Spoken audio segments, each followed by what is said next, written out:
La grâce n'est pas une permission. La grâce n'est pas une excuse. La grâce n'est pas une couverture spirituelle pour continuer exactement comme avant. La grâce n'est pas un système de protection pour ton péché préféré. La grâce est une explosion intérieure, une rupture, une métamorphose.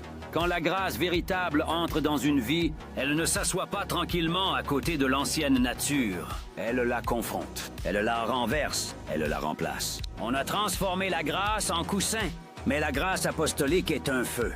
Un feu qui brûle l'impureté, un feu qui expose les compromis, un feu qui refuse la cohabitation avec les ténèbres. La grâce ne dit pas « Reste comme tu es, tout va bien ». Elle dit « Viens comme tu es, mais tu ne resteras pas comme tu es ». Si rien ne change dans tes désirs, si rien ne change dans tes choix, si rien ne change dans ta manière de vivre, alors ce n'est pas la grâce qui règne, c'est une illusion religieuse. La grâce biblique enseigne à renoncer. Elle enseigne à dire non à l'impiété. Elle enseigne à vivre sobrement, justement, saintement.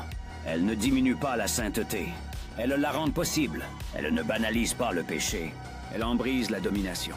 On prêche parfois une grâce sans transformation, une foi sans obéissance, un pardon sans repentance réelle. Mais la grâce apostolique coûte quelque chose. Elle coûte ton ancien règne.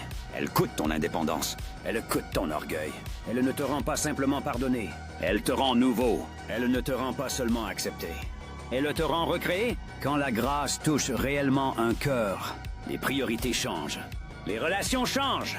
Les habitudes changent. Pas par pression religieuse, mais par puissance intérieure.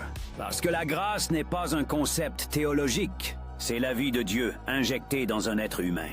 Et quand la vie de Dieu entre, l'ancienne version ne peut pas survivre intacte. Alors écoute bien. Si la grâce que tu entends te laisse confortable dans la compromission, si elle te permet de rester esclave sans combat, si elle n'a produit aucune rupture réelle, ce n'est pas la grâce apostolique. C'est une contrefaçon douce. La vraie grâce ne flatte pas. Elle libère. Elle ne protège pas ton péché. Elle détruit sa racine. Elle ne t'autorise pas à rester le même.